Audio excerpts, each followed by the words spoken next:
¿Qué tal amigos? Qué bueno que nos siguen acompañando. La Secretaría de Cultura del Estado de Hidalgo y la Subsecretaría de Patrimonio y Fomento Cultural, así como la Academia Hidalguense de la Historia, les dan la bienvenida en esta tercera parte del recorrido apasionante a través de los 30 años del catálogo del patrimonio cultural del Estado de Hidalgo. Ahora quisiera presentarles el tercer tomo de este catálogo, publicado en esos tiempos, y que corresponde al mezquital.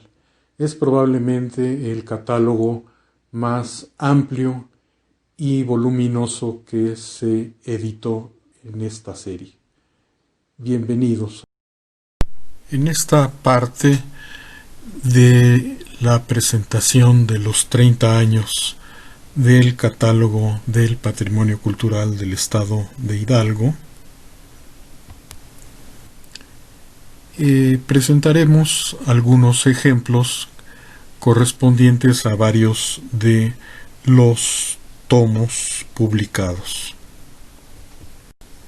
Dentro de esta idea del paisaje y la creación humana, considero que es una combinación extraordinaria que puede plantearse como una característica notable del patrimonio cultural del Estado de Hidalgo y forma parte del llamado paisaje cultural, reconocido por la UNESCO como una categoría valiosa de la humanidad en su desarrollo histórico. Empecemos con este ejemplo, la capilla de San Pedro en Tenango, en la Sierra Gorda, una interesante construcción, testimonio de la evangelización temprana de la región por parte de la Orden de San Agustín. Notarán el paisaje árido, dominado por el punto blanco que se ve al fondo, que es precisamente la Fundación Agustina. El pueblo está totalmente abandonado hoy en día y el paisaje recuerda alguna escena de Pedro Páramo. La selección del emplazamiento sobre este promontorio es magnífica, domina todo el plan circundante. Para el doctor Julio Ortega, en su trabajo del Atlas Arqueológico del Estado de Hidalgo, la loma contiene vestigios arqueológicos. Noten ustedes la solución formal de la terminación de la fachada principal de la capilla a través de un resalte sencillo en donde se ha levantado la espadaña muy sencilla de 2 manos. Un croquis realizado en 1991 con los trabajos del catálogo. Aquí vemos las 3 secciones del conjunto, la capilla en ruinas, los 2 anexos y al frente el atrio, ocupado ahora como cementerio. En el corte transversal del conjunto aparece al centro, solamente cubierta por una bóveda de cañón, la capilla actual, y a los lados tanto el anexo como la capilla original, ahora ya descubierta. Ahora la vamos a ver con más detalle. Un croquis ya más elaborado, tomando como base el dibujo que ustedes acaban de ver. La capilla primitiva, anteriormente cubierta por una bóveda de cañón corrido, ahora desgraciadamente desplomada. Se percibe aún el arranque de la bóveda y el núcleo de mampostería y el recubrimiento de lajas de piedra. La fotografía es parte de una visita realizada en el año 2019.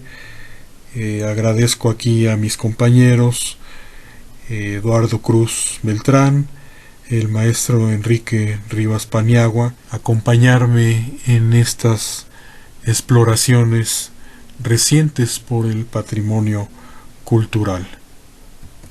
Otro ejemplo de esta conjunción maravillosa entre el paisaje natural y la creación humana es el templo de Itatlasco en Nicolás Flores. La relación de Fray Andrés de Mata, fechada en Izmiquilpan en 1571, indica a Itatlasco como una de sus visitas. Decía el fraile: tiene otro que se dice Iztaquetasco, Iztatlaxco, que tiene 50 vecinos, gente chichimeca. Este jirón de tierra es muy ruin y algún monte. Hasta aquí Fray Andrés de Mata.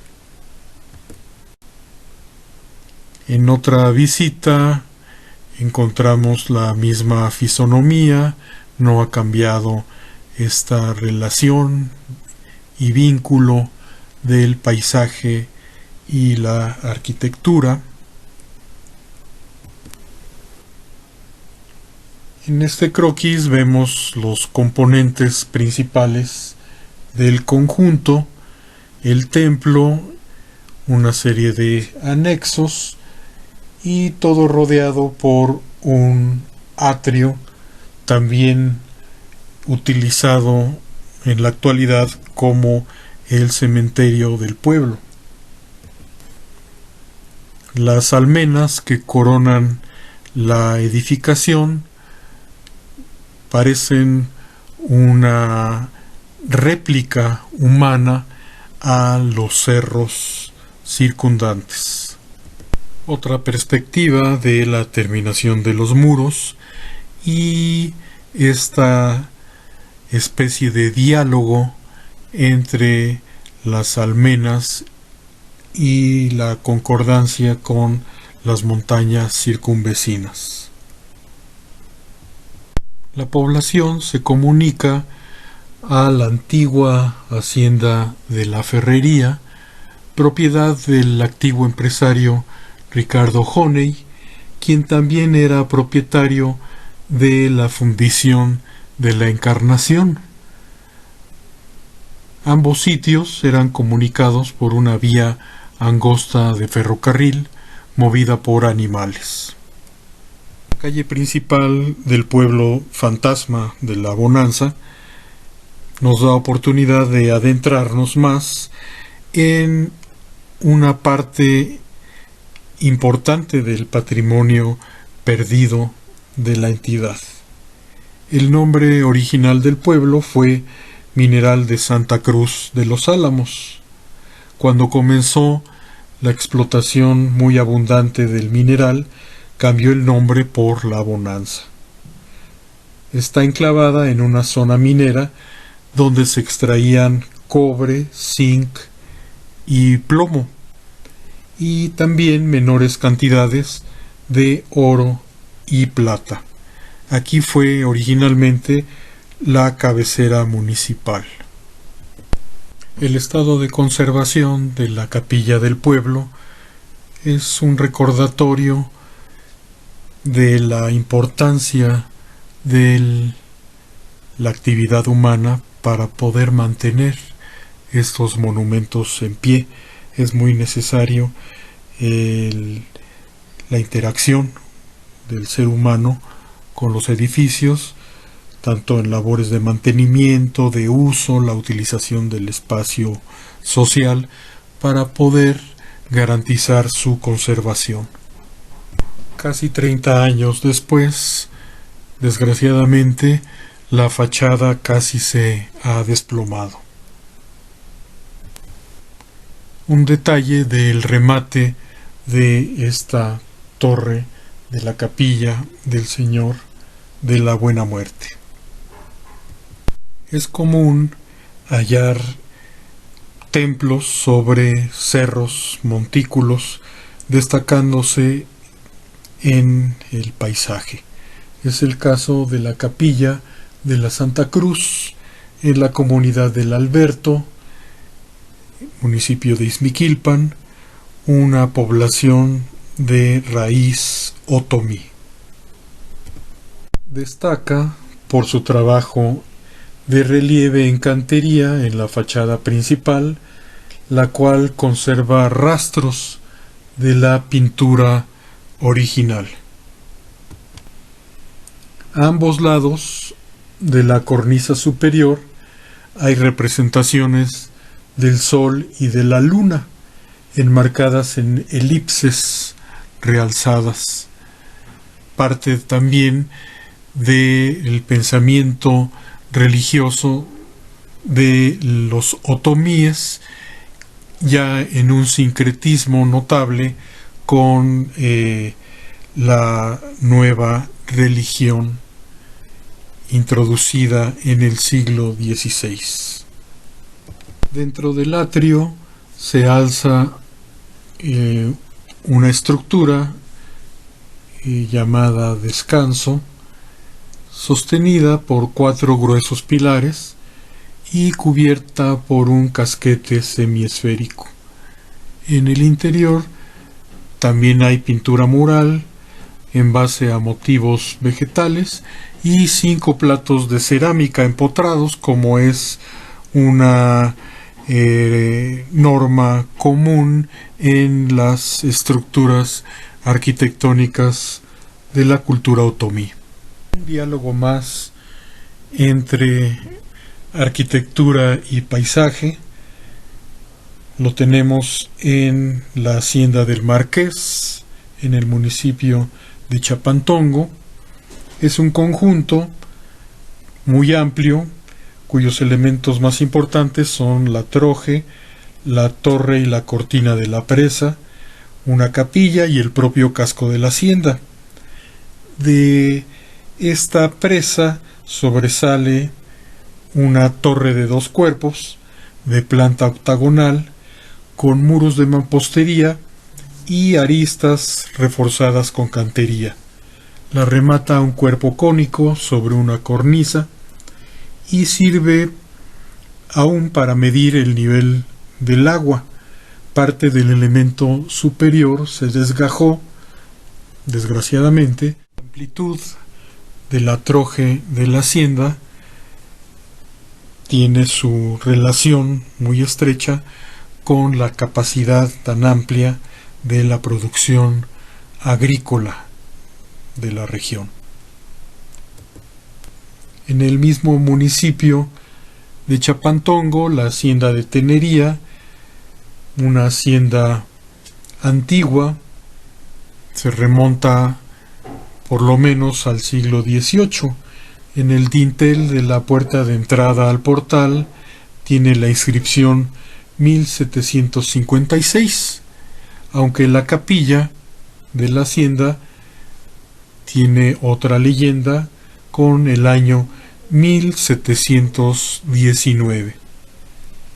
Otra característica importante del patrimonio cultural hidalguense es la superposición de diversas etapas, épocas constructivas, lo cual le reviste de una impresión muy particular a los edificios.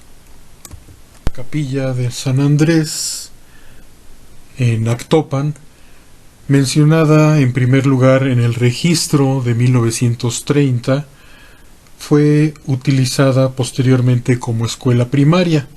se derrumbó en 1986 debido en parte por lo endeble de la construcción. Fue sustituida por una capilla de menores dimensiones, la que ustedes ven en primer plano, y una iglesia de gran tamaño reemplazó a este templo, construida en un lapso entre 1948 y 1974. Para el caso de la hacienda de Chimalpa, en el municipio de Apan, existe una convivencia muy interesante entre la capilla del siglo XVIII, coronada por una espadaña, y el templo de mayores dimensiones, ejecutado por el gran arquitecto Antonio Rivas Mercado en el siglo XIX. Para la hacienda de San Juan Ixtilmaco también hay una superposición de épocas, constituida por la capilla, indudablemente del siglo XVI, en los patios de la hacienda, y el conjunto arquitectónico del casco, correspondiente ya plenamente al neoclasicismo del siglo XIX. La escalera principal de este casco, ahora ocupado por un centro educativo. La cúpula de la antigua iglesia de Nuestra Señora del Rosario en esta comunidad del municipio de Francisco y Madero, y que años después compite con la gran cúpula del templo que se construyó anexo a esta edificación muchos años después. La iglesia de Temango en Tlanchinol cuenta con un vestigio arqueológico. De muchas maneras, este pasado prehispánico nos sale al encuentro. La reutilización de piedras de construcciones anteriores es común. Aquí vemos el ejemplo de la capilla de San Jerónimo en el Arenal, en donde una de estas tallas se empleó para la construcción de uno de sus contrafuertes. Otro rasgo importante del patrimonio cultural es, en ocasiones, su anacronismo. Lo tenemos presente en la iglesia de Orizabita, en Ixmiquilpan, la torre del campanario, plenamente inscrita dentro de la corriente del barroco del siglo XVIII. En la base de la torre encontramos la fecha 1828. No corresponde con el auge del barroco, y ya para ese año la Academia de San Carlos, la introductora del neoclasicismo en México, tenía ya varias décadas de haberse establecido. El anacronismo se explica seguramente por la lejanía de muchas de estas comunidades rurales de los centros de influencia artística y arquitectónica. Un caso más, la iglesia de los Remedios en Ixmiquilpan, a pesar de que su construcción se remonta a 1760, su portada tiene ya elementos neoclásicos expresados en las pilastras del primer cuerpo, que se continúan en columnas rematadas con florones en el segundo, pilares que se repiten también a los lados de la ventana del coro. En el interior del templo hay vestigios del antiguo arte tequitqui. Como ven, conviven diferentes corrientes, diferentes épocas en un anacronismo interesante. Torre del reloj público de Mezquititlán, una torre de ascendencia porfirista, pero construida entre 1927 y 1929 en los períodos gubernamentales del coronel Matías Rodríguez y el ingeniero Bartolomé Vargas Lugo. La obra anterior convive temporalmente con este otro monumento, la Torre del Reloj Público de Acaxochitlán, en la Sierra Oriental de Hidalgo, obra Art Deco más propia de esta década y construida por los arquitectos Mauro Sánchez y Luis González Aparicio, este último profesional notable por su obra del plano reconstructivo de Tenochtitlan. Concluimos así, estimados amigos, la tercera entrega de un recorrido apasionante, esperando nos brinden su amable atención para la cuarta presentación. Muchas gracias.